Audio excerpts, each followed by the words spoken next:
So, Marty and I read a thing recently. Yes, we did. And this thing said that in dangerous or chaotic times, it's super important to listen to your intuition, which struck us as interesting. Interesting and frightening, because this is a spicy time in history, and we have been succumbing to bouts of fear. Mm-hmm. And we got talking about what's the strategy then? Like, how do we steer our way through chaotic times? And this episode is our answer to that. That's right. We hope you enjoy it, and we'll see you on the other side. Hi, I'm Martha Beck. And I'm Rowan Mangan, and this is another episode of Bewildered, the podcast for people like you and me and Martha Beck who are trying to figure it out. Oh, trying so hard. What are you trying to figure out today? Many things. Harder by the day I try to figure them out. But, you know, I always enjoy this part of the podcast more when I talk about us and our relationship. Oh, boy.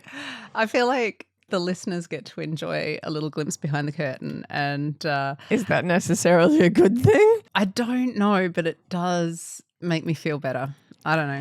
It's all right. I don't know what you're about to say, but I've girded my loins for it. So regular listeners will know that I have this like side hustle obsession. Not side hustle in the sense that it makes me money, but side hustle in the sense that I think about it a lot.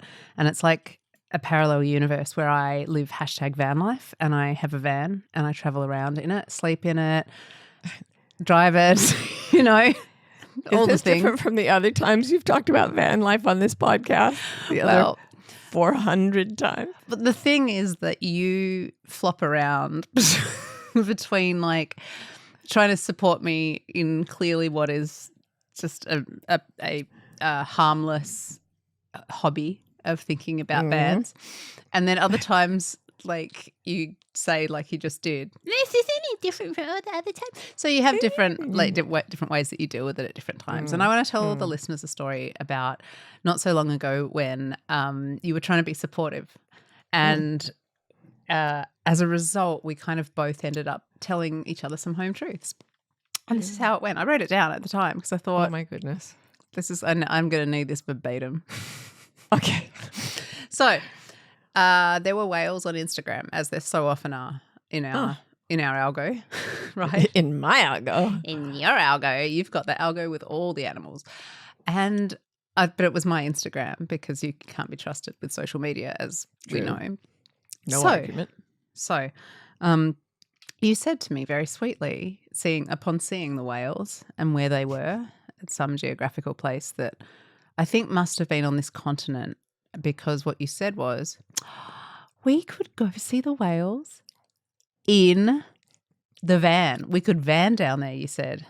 And I don't know why, but it like, maybe it's because it's like my thing or something, but I sort of said to you, Marty, I love you so much.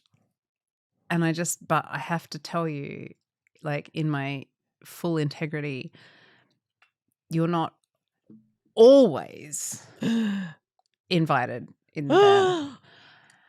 And it was hard for me to say, but like I also felt like if this relationship is going to stand the test of time, we have to be able to be honest with each other, right?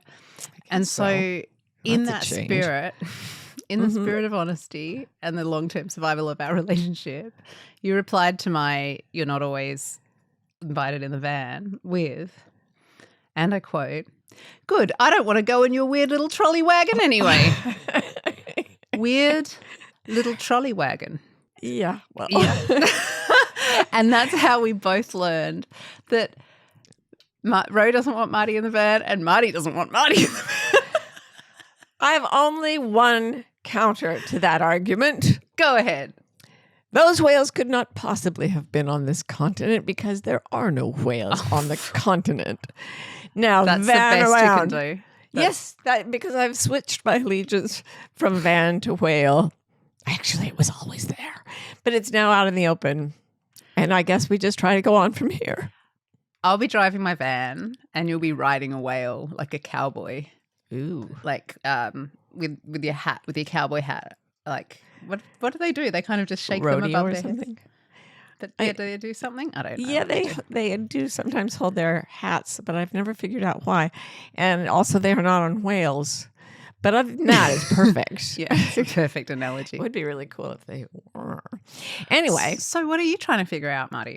I am trying to figure out how to interface with the service providers of the world, because I keep having these experiences that are just baffling to me, and also to people who are in positions where they're meant to make things happen, and clearly that is not their jam. So I've had this rash of things. I went to the eye doctor, and I went out had my eye exam. I went out. I was supposed to come back. So I say to the receptionist, I need to come back in 2 weeks, said the doctor. And she stared at me. This woman looked up, and her eyes opened so wide you could see the white all around the iris. And she just said, "What?" And I was like, "I'm supposed to come back in 2 weeks." And she's like, "2 weeks from now?" I was, yeah. And then she started just pawing at her keyboard and staring at the computer in a state of great alarm. I don't know what. I don't. So it's like she had the attitude of like, I've never been asked something like this before. Exactly. Like, how could you? It was as if I just told her that there was a whale giving birth in the yard and we needed like a gaffer van. tape. Yeah, there was a whale on a van. Oh, that brings a story to mind. No. Anyway, she looked completely... I know what you were thinking too. Oh, never mind. She looked completely flabbergasted. And then I said, "Well, could you just give me one of the appointment cards you have in your little case in front of you?" And she stared at them as if they had burst into flame. And then she just, with those wide eyes, started pawing at them, but her fingers were all flimsy like Vienna sausages. And this went on for some minutes until I finally said, "Is there something wrong?" And she said, and I quote, "Some of them are upside down." I'm like, why are you in this job? Wow. And then you and I went to an airport, and we were This supposed is to be years picked ago, up. and I want to say this is years ago because I feel like there's a chance we've talked about it on here before, and so in the interests of like transparency, Okay. this one was So it was years a ago. driver at an airport, and we were waiting in the limo pickup thing line at 1 a.m. And we called her, and she said, "I had to leave. The police were here." I was like, "Why would you have to leave?" It wasn't like a stretch limo, guys. It was, folks, it was just a car to give us a ride. It was a van. Let's be clear. It was a van. Was it The woman had a van. And she sounded high off her titties. And she was like, "I had to leave, man, because there were police. The fuzz were on me." And we were like, she sounded like elderly. And we're like, "Well, can you come pick us up at the limo thing?" She's like, "No, you're going to have to come to me." And we're like, "Where are you?" "In this dark airport in the middle of the night." And she said, "I'm right here." She was so frustrated. She was just exasperated beyond like, how stupid are you people? I'm right here. Look, I can see me. Clear as day. We never did find her. We had to call an Uber or something. And then finally, and this pertains to what we're going to talk about in the episode. Ooh. We recently contacted a real estate agent about a property we will never own. Ever. Because it was just one of those things where you call a realtor and pretend you can afford something. Yeah. This huge property with a private lake to go kayaking on and everything. And it has all these different structures. And we're looking at it on Zillow. And we call this woman and she's like, "Oh, you're interested in that? Why, I was just there. It has the following features." And she starts reading off the same Zillow account that we have just read. So we're like watching her. This takes, I don't know, half an hour. It seemed to go on forever. And then she talked about the private lake and the kayaking. And we said, "Well, here's the thing. There is now an automatic climate warning thing, and it says that on this property, the threat of flooding is not only extreme, but virtually certain. This place will flood. What do you have to say about that?" And she said, "Oh, well, there's no water around." And we said, "But the lake?" And she said, oh, of course the lake, but it's not that kind of lake. Yeah. She said, "I just saw it. You could tell it's not that kind of lake." Where in real estate school do they not teach people about that water and flooding go together and that lakes are generally water? It was a weird moment. It was the first time she stopped talking for quite a long time.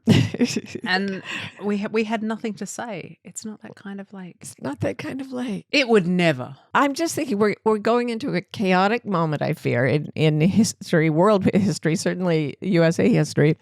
And it seems to me that people who are in the wrong jobs should run away now, because in chaos, everything shifts. And if you can't pick up an appointment card and you're a receptionist with little Vienna sausage fingers who's completely baffled by a card being upside down, run to a job at, I don't know, a muffin bakery or something where you'd be joyful. I've worked as both receptionist and bakery person. And I don't think you can underestimate how stressful those jobs are. I just feel like I should say that. And I totally agree with that. And the people who do those jobs they are so endlessly kind and patient and everything. And also, you're quite weird. Like, you can be quite weird. Not so weird that saying I need to come back in 2 weeks is totally yeah, but we only have your word for it that that's how it went down.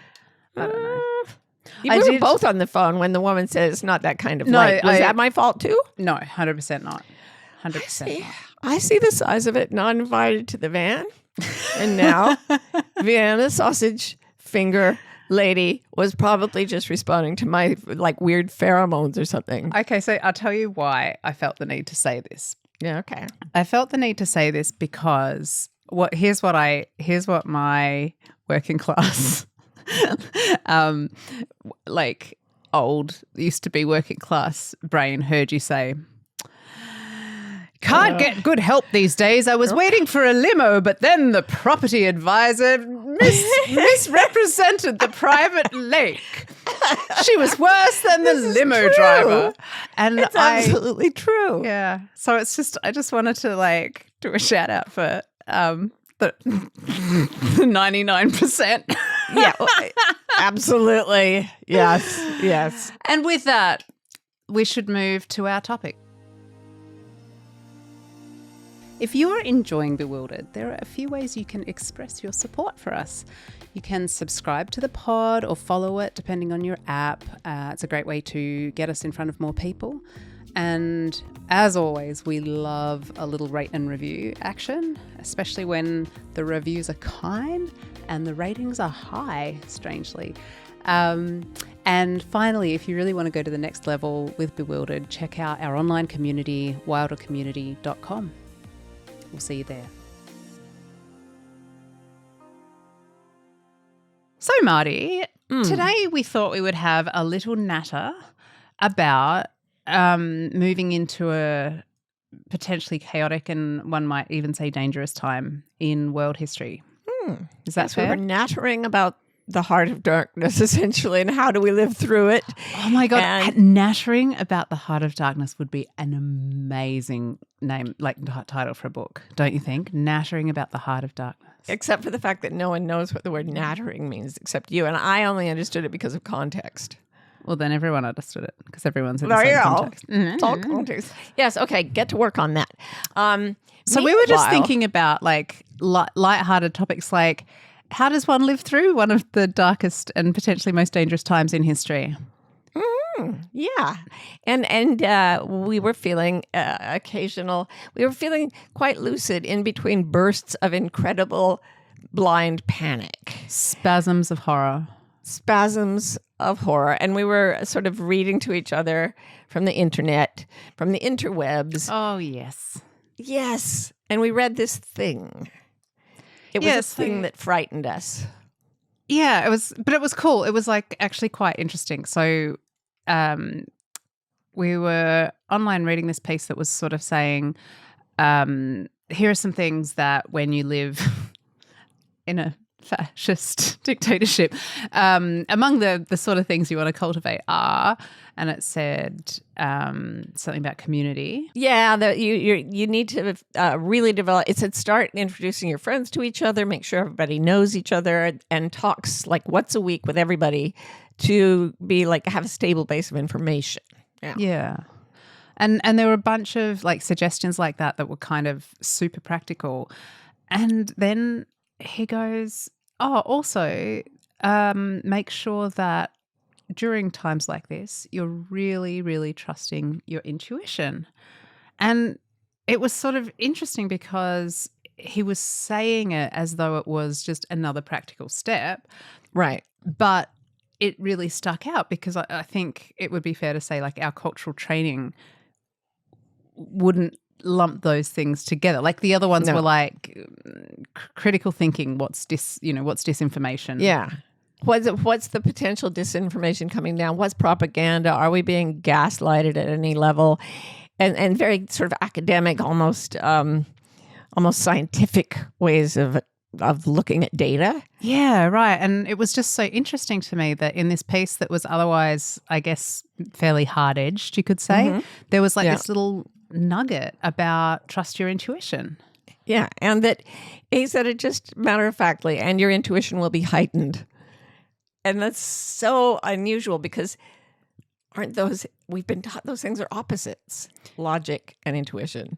Right. Yeah. Like, so you would expect the culture to say yes to the one thing, like the critical thinking skills about, is this disinformation, or whatever, but would not say, in times of collective danger, your intuition will be heightened and you need to listen to it more. That's not the way of the culture. That's not the voice that the culture usually speaks in.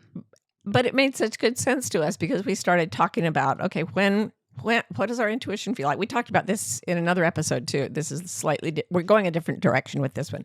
And we started saying, what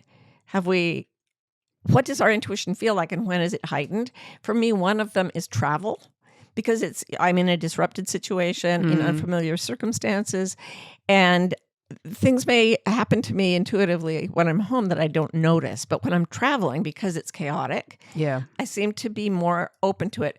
And the last time I was in Johannesburg, I ordered a salad. I ate one bite and like my whole body said, don't eat that. And I was like, it's my vegetables. I have to eat my vegetables to be healthy.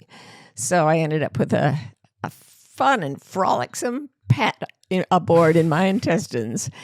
And if I had just not eaten that, if I'd listened to my intuition, maybe I wouldn't have had that visitor within. And I don't mean intuition. I mean parasites. I had some visitors when I was in India. Yeah, travel again. Yeah, yeah. Also, interesting stomach conditions at various times.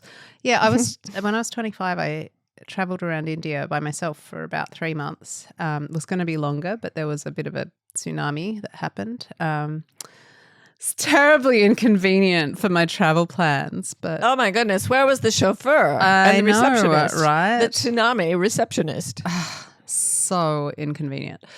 But yeah, so for 3 months, and I was 25, and I was still like I look back and I think that was interesting that I did that. Backpack on my back, and there was definitely a few gnarly situations because I think often the main part of my personality has a slightly underdeveloped sense of danger. But it was like during that time. So one of the things that I did was I wore a ring on my wedding ring finger the whole time. Oh, interesting. Because that helped, as I'm sure that any woman who's traveled alone in any culture could imagine how that helped. And but I was sort of thinking about this, and I was thinking really that whole time there were so many moments where I went to, get in a taxi and then I didn't, and then I got out again. Or I started to go down a certain street and then I just stopped and backed up and went. And it was like what you said about the sort of like when you're traveling and there's that disruption, those senses are heightened. I think that I spent that whole time in that state and wasn't even articulating it to myself. I was really just steering by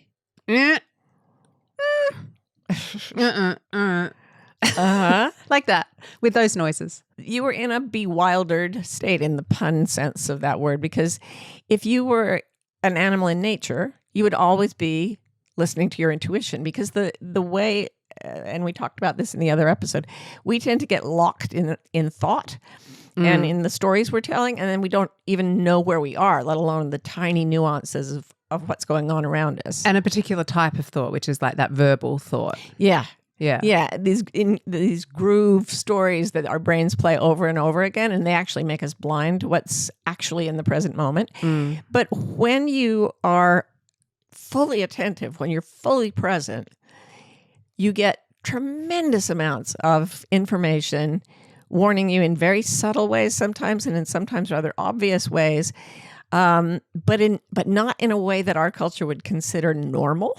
So it's not somebody coming and telling you something. It's not that you see a clue on the ground. It's that your spider senses go shing, ding, ding, ding, ding, ding, ding. And that's real. Even though we don't have language for a lot of the ways in which it arrives, spider senses works as well as anything. Yeah. And do you think that when there is this, I don't really know how to characterize this, but like when there is a time like that where you could say there's danger or there's disruption, that not only are your senses heightened, but like there's more information coming at you? I think there is. Of course, it's impossible to test that, whether it's just heightened attention or whether there's actually a bombardment of clues. But my true basic belief is that yes, in times of chaos, when you're very attentive, you actually more information comes to you. It's almost as if you become, sure, your attention is heightened on things, but you're also magnetic to them. Right. And that, I think, has something to do with the fractals of consciousness and the way our thoughts interact with the environment. Oh, I get very California about this, but I've experienced it so often that I have enormous amounts of very improbable things happen to me when I'm in an endangered state, when I'm really alert and when I'm really present. I do think more stuff happens. But not just danger. There's something else. There's something else that we haven't quite like put our finger on. Because the other night when we were reading this article and we were freaking out, about, the planet is in this precarious place for many reasons. And it suddenly occurred to us, talking about intuition and trusting your intuition, that we actually have already gone a number of steps into a story that we're living about being in the process of responding to intuition and intuitive impulses that come in through synchronicities and all of that. Like we're actually already doing that, and we hadn't even recognized it. Yeah, and it's happened to us periodically, and it has marked the changes that we've made, dramatic changes we've made in our lives. And what I love about the story we're living now is that it's about the positive side of listening to your intuition. Yes. And there's no fear. There is, in fact, a sense of joy and fun that goes with it, but it's also very confronting in terms of us making some major changes in our life. Yeah. So we thought we would just like talk a little bit about this thing that's going on, because it's strange certainly to the eye of the culture. It would be considered strange. Mm-hmm. So you want to tell what happened? Do you want to go and think about what you've done? I do.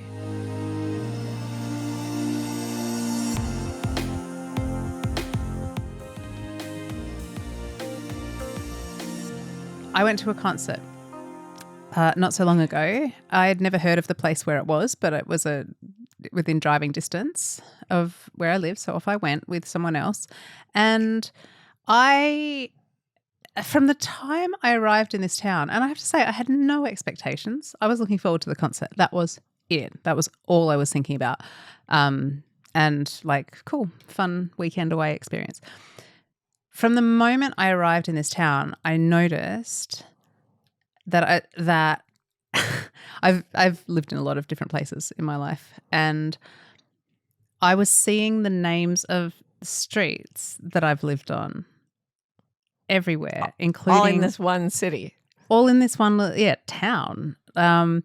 And like including and like I cannot explain. Like, so the street I grew up on in Melbourne is called Fife Street, spelled Fyffe. That was one of the first things I saw. I've never ever heard of it spelled that way before. So that was one of the first things I saw when I came into the town, and that's, I think, probably why I was attuned to seeing all the others. But it was like, oh my God, that's the name of the street that I first learned my address, was when I lived on that street. And so I used to recite it.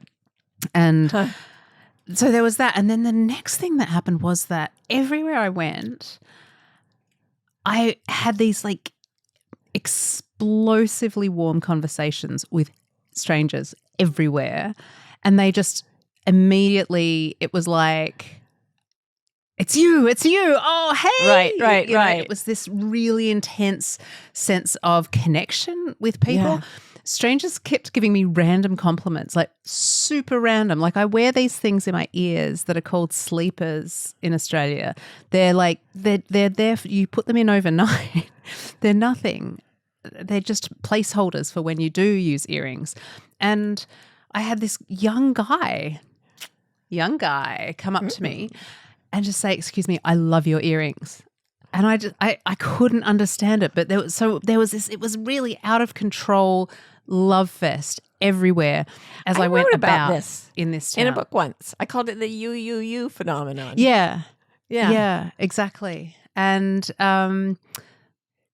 then I met an Australian woman who was working in a shop, and she just happened to say, oh, yeah, I mean, I've lived in a lot of places, but nowhere is as great as living here. This is just a really special part of the planet. You know, it was all this stuff.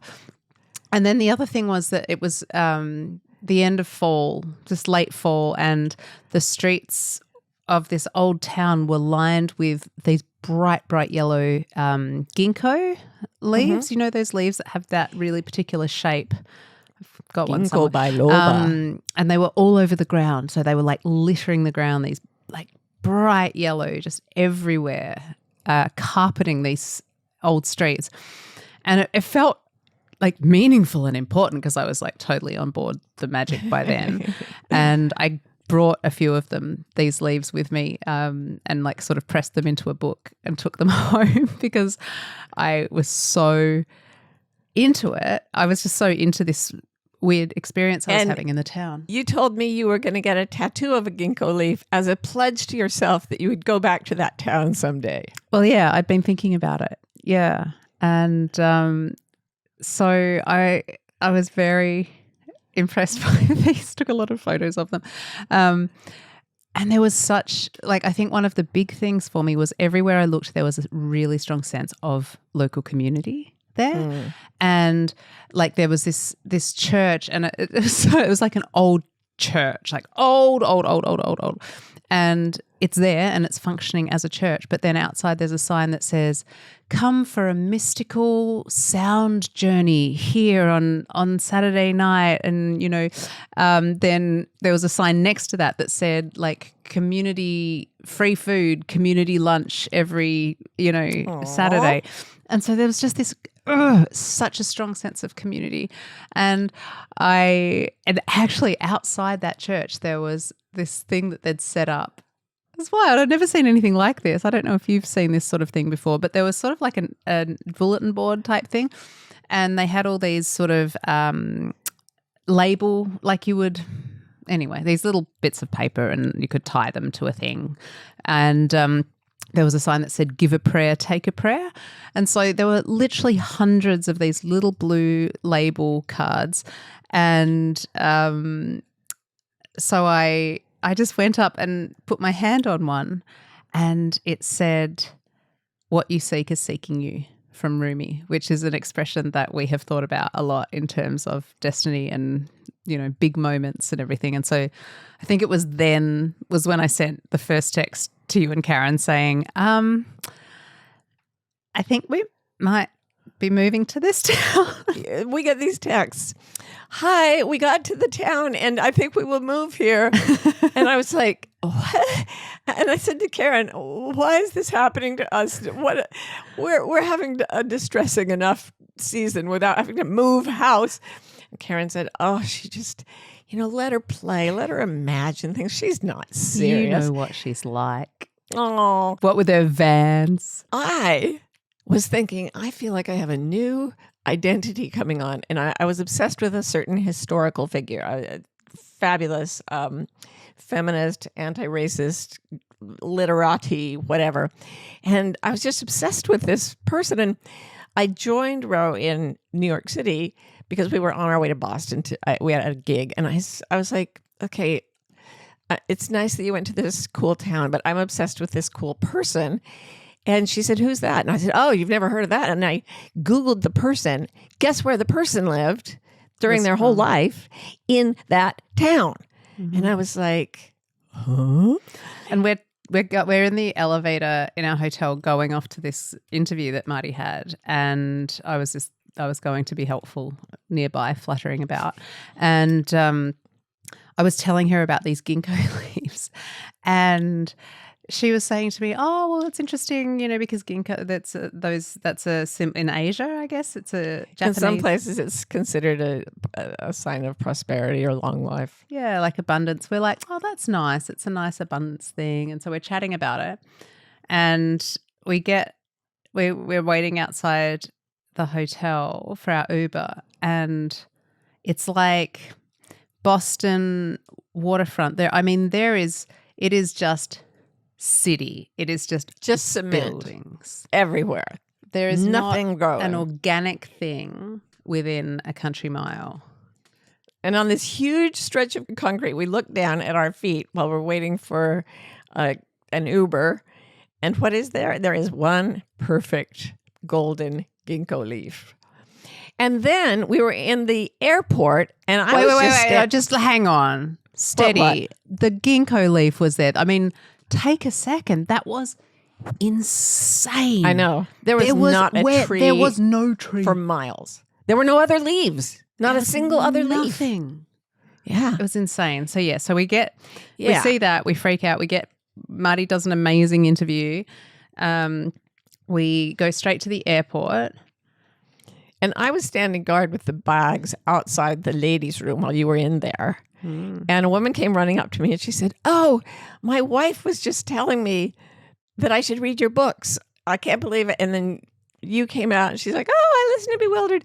And we were like hugging and having a festive time. And we went off to meet her wife and we started chatting. It was actually weirder than that because she was in her own crazy moment where she looks at Marty and she's like, I am so sorry to come up to you, but I've just been on this flight from LA to Boston with my wife and we've been sitting there on the plane and she's been telling me the order in which I need to read your books. So it was like, so she was in this like, that's freaky kind of space already. And she's like, can I just ask you to just come meet my wife? She's just over there. So we go over. Mm-hmm. And we become instantly obsessed with these people. They're just like the coolest people. They're like going off to like Como to like some sort of like global consciousness raising thing, but they're just like super cool. So we're like, we love you. We want to be friends with you. And guess where they had just been the day before and taken pictures. Same town. The city, the town that Ro had fallen in love with. Yeah. And I have to say, I just started feeling emotionally, strangely joyful. And like, I have still never been to this place. But every time I thought about it, I felt so much better because it is kind of crazy. It's a difficult, dark time in many ways. Yeah. But for some reason, thinking about this place that I've never been was starting to make me weird happy, like strange happy. And that is how I think intuition prefers to give its messages. Right. Like in the same way that you can't explain that leaf on the ground, you can't explain why you feel happy about something that there's no good reason to be happy about. And It's like, it's almost like when something happens, even if it's an emotion internally, if it's something where the culture would say, well, that's nothing, that doesn't make any sense. So put that away. That's when you need to be going, hang on, maybe there's That's something where you there. pay attention. When we were talking about this before we recorded, Rose said an autocracy, including any form of like the structured oppressive patriarchy of any system, will never tell you to trust your intuition, not ever. It wants control. So just when the culture says, no, no, no, I like to say, ooh, but I'm happy. So long story short, long story, still pretty long. We're definitely planning to move to this town, but we just don't know when or where exactly. We are standing by for further instructions. Yeah. And it seems to be moving quite fast. Yeah. And we're willing to, that is how hard we are willing to put our monies where our mouths are. Right. So we were scared. We started paying more attention to our spider senses, our emotions, and our environment, and information started coming to us. Yeah. And so Ro got this big hit. And one of the ways you can know that your intuition is tracking well is that one person will feel something and then another person will feel something, not because they've been fired up, but because independently, like I was looking into that historical figure independently, and it happened to match up. And then a lot of different things seemed to happen. And we got home, we thought, how are we going to tell Karen that we're all moving to this town we've never seen? And it turned out she had started feeling weirdly joyful about it too. Yeah. And so Karen and I, we have gone through this a bunch of times. Ro has been doing it her whole life. And all of us have this relationship with intuition where it leads with joy and excitement and curiosity. And it only gets frightening, like, get out of here, don't eat that, when we ignore the happy signals. Like, I wanted ice cream. I ordered a salad to be good. The wanting the ice cream was actually, I think, my intuition. So go for the happy signals. Cave early. And so that's what we intend to do. yeah. And so, Marty, it seems like we might just be on the brink of doing another one of those things, right? Those wacky things we do that look really weird, but feel really good. So I hope all the listeners will stay tuned for the next installment of this story. And please don't forget, especially in the times to come, that your story is poking at you, and it's trying to do it with joy and curiosity and fun. And if it can't get that to happen, it will start to poke a little harder, and maybe things will start to go wrong. So pay attention to your intuition, which will be heightened at this time. Stand by for further instructions and Stay wild. We hope you're enjoying Bewildered. If you're in the USA and want to be notified when a new episode comes out, text the word WILD to 570-873-0144. We're also on Instagram. Our handle is Bewildered Podcast. You can follow us to get updates, hear funny snippets and outtakes, and chat with other fans of the show. Bewildered is produced by Scott Forster with support from the brilliant team at MBI. And remember, if you're having fun, please rate and review, and stay wild.